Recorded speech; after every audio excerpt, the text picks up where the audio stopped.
Bam! A hard push on my back sent me crashing to the floor of the shed. You cheeky wife, cool your head down there. The floor felt cool. The steel figurines were cold from the night air. It was hard on my bare feet. I turned around to see my mother-in-law looking down at me. Her eyes were colder than the midwinter air.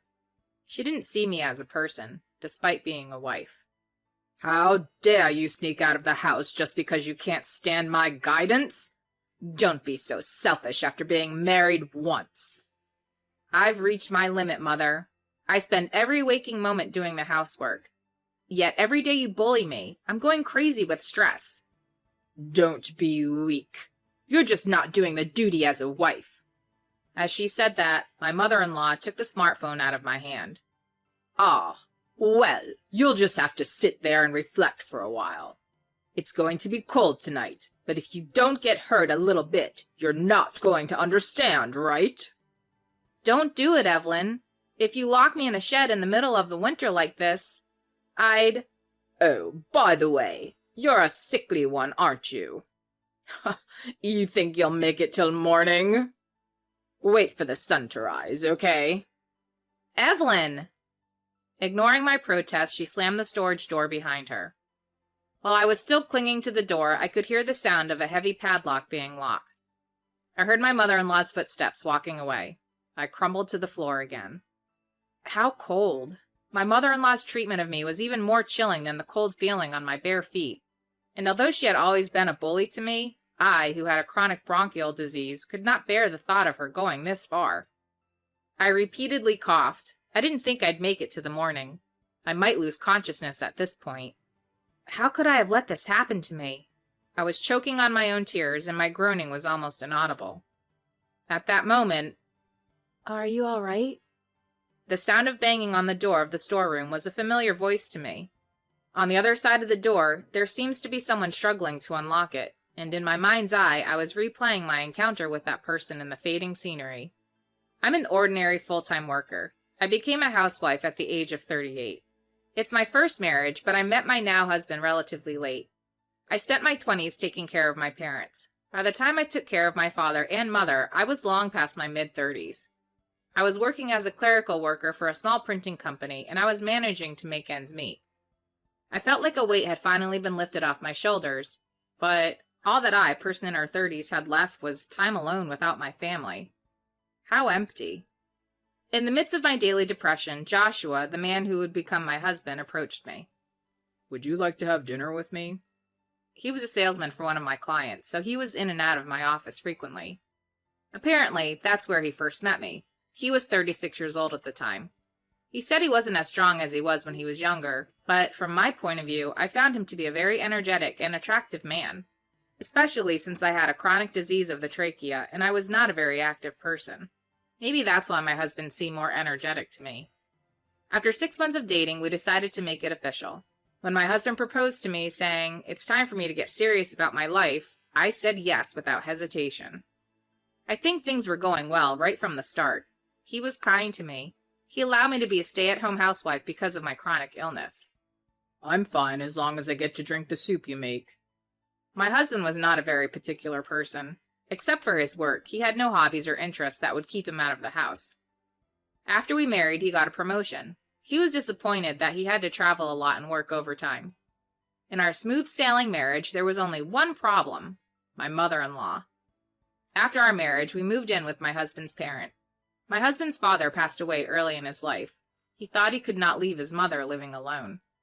I was not opposed to moving in with my mother-in-law, and I wanted to be close to her because she had already lost her parents. I thought it would be good if the three of us could get along well with each other. That's what I thought. But... Jody, do you even know what it's like to be a wife? During the daytime, when my husband was at work, my mother-in-law said that coldly to me after I finished cleaning the living room. To be a wife? That's right. If you had such a mindset, you would not have done such a messy way of cleaning. I'm doing the best I can, though. It doesn't matter what you think. You're not related to me. Do you think you have that right? As a servant of this house, you are obligated to work like a cart horse. My mother-in-law was very harsh with me in this manner. She's a woman who usually gives an impression of meekness. At our pre-marriage meeting, she was just smiling at me, but when I entered the family, her attitude toward me was a little too much. It's no surprise that she puts all the housework on me, and if she doesn't like the food, she makes me cook it over, again and again. She makes me clean the same places over and over again, day after day. Especially bad was running errands by going to the Hanas. Whenever my mother-in-law didn't like something in the Hana hood, she would immediately send me to complain about it. "Oh, the Hana's baby is being so noisy today. How long are they going to let him cry at night? You go and warn them, Jody." "But Mother, the couple next door is still young, and the wife seems to be having a hard time raising their child." "We don't care about that. Are you saying that just because they are young, they are allowed to do whatever they want? Just go and shut the baby up. If I have to listen to that baby's noisy cries any longer, I'll lose my mind." Yes. Reluctantly, I had no choice but to visit my Hana's house. I pressed the intercom. A tired-looking woman answered the door. She was carrying a squirming baby on her chest. "I'm sorry. It's about the baby's cries, right?" Before I could say anything else, the woman bowed her head apologetically. I couldn't even say no. I had no choice but to listen to her. "I'm trying to be careful, but this baby, when he gets anxious, he can't stop crying." It's okay. I'm not here to complain. It seems it's tough for you to take care of him by yourself. I know how hard it is to be on your own." "Have you raised children before?" "No, I took care of my parents. I had no siblings, so I took care of them all by myself." "That must have been really hard on you." "So, I know how hard it is for you. You're lonely, right? You think you can't count on anyone, right? Especially when you're home alone?" My husband is too busy with work right now." As I said this, the woman burst into tears. I was surprised, but in the next moment, I involuntarily held up my hand. I touched the woman who looked like she was about to collapse, and said in the gentlest voice possible, "It's okay. This won't go on forever. Since he's a baby, it's just for now. I'm here to help you when you need it. As a neighbor. Don't hesitate to ask." "Okay. Thank you," she replied with a shrug. Finally, the woman seemed to calm down. I went back to the house and made small talk with my mother-in-law. I couldn't say I felt sorry for the woman next door, so I explained to her that I had warned her as I was told. If I am sent to complain again in the future, I'll just help my neighbor out. In fact, many times after that, I became closer and closer to the woman next door and her baby. As a result, the baby cried less and less. However, my mother-in-law's harassment of me did not change. No, it got worse day by day. My husband's work got busier by the day, and she took advantage of his absence. My mother-in-law began to treat me like a servant. I was a slave to her demands 24 hours a day, 7 days a week. Due to the irregularity of her demands, I could not sleep well. Finally, I couldn't take it anymore. I decided to leave my mother-in-law's house. If I continued to stay in this house, I was going to lose my mind. In fact, my trachea was in bad shape. I wanted to get away from my mother-in-law as soon as possible, if not forever. At least until I felt better. I need to take shelter somewhere. When my husband left for a long business trip, I started to prepare for a night escape. On the day of my escape, I saw him off on his business trip. I went about my business as usual. I did what my mother-in-law ordered me to do. As much as possible, I tried to move as usual so that my mother-in-law would not notice. But I think my mother-in-law somehow noticed somewhere. Just as I was about to take my belongings out of the house, my mother-in-law stormed into my room. She had a wry smile on her face. "You're just trying to get away from me, huh? That's not going to happen. You have your duties as a servant." "I can't stand it any longer, Mother. I won't stay forever. At least a month, or even half a month. Let me rest elsewhere." "Don't say such a silly thing." "You didn't tell Joshua that, did you? I don't want him to be bothered with me. It's an important time for him at work, too." I hadn't discussed a single thing with my husband about this. As I said, one reason is that I don't want to bother my husband, but the other reason is that I wanted to let him know about my disappearance. While I was being harassed by my mother-in-law, he didn't notice a single thing about my distress. I tried my best to hide some of it from him. But still, as a married couple, I wanted him to be aware that his wife was in danger. If I had to run away in the night, my husband would understand that I was not in a normal state. So today's escape was completely my own decision. I knew you were a bad wife, but I didn't expect you to be this bad. Are you going to run away from this house and live with another man? How dare you? No, that's not it. I just couldn't stand your bullying. Don't talk like that. What bullying? I'm just educating you as a mother-in-law. That's why you're a parentless daughter. I can't believe you brought up my parents. I can't stand it. No matter what you say, I will leave this house. For now, I tried to take whatever I can to get my hands on, pushed my mother-in-law out of my way, and ran out of the room.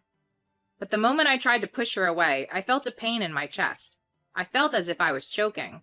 I almost collapsed on the spot. I knew my chronic illness was getting worse. But just as I thought that, my mother-in-law grabbed me by the arm and dragged me out of the room. What? I was startled. I found myself in the garden.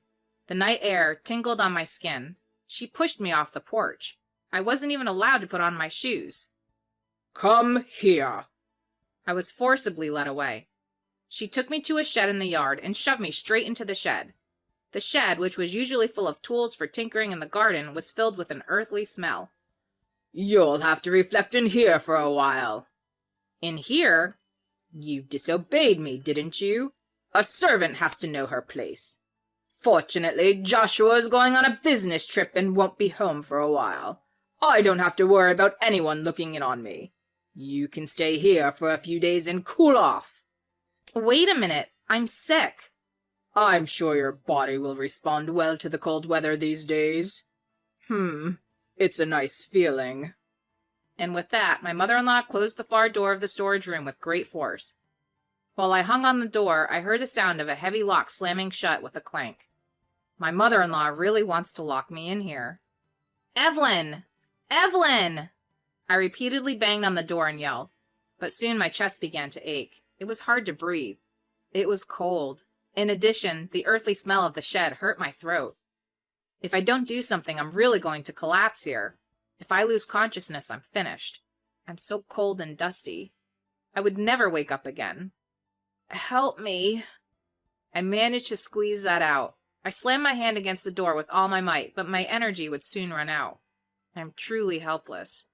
If I obeyed my mother-in-law, I would never live. Are you all right? I heard a voice just before I lost consciousness. When I looked up, I heard a familiar voice knocking on the other side of the door. With the last of my strength, I called out to the door. Help me. It was you after all. It's me, your neighbor, Hannah. Thanks for all your help with the baby. The woman was the young mom next door. My mother-in-law had said so noisy crying at night and made me go to the neighbor's house to complain to her.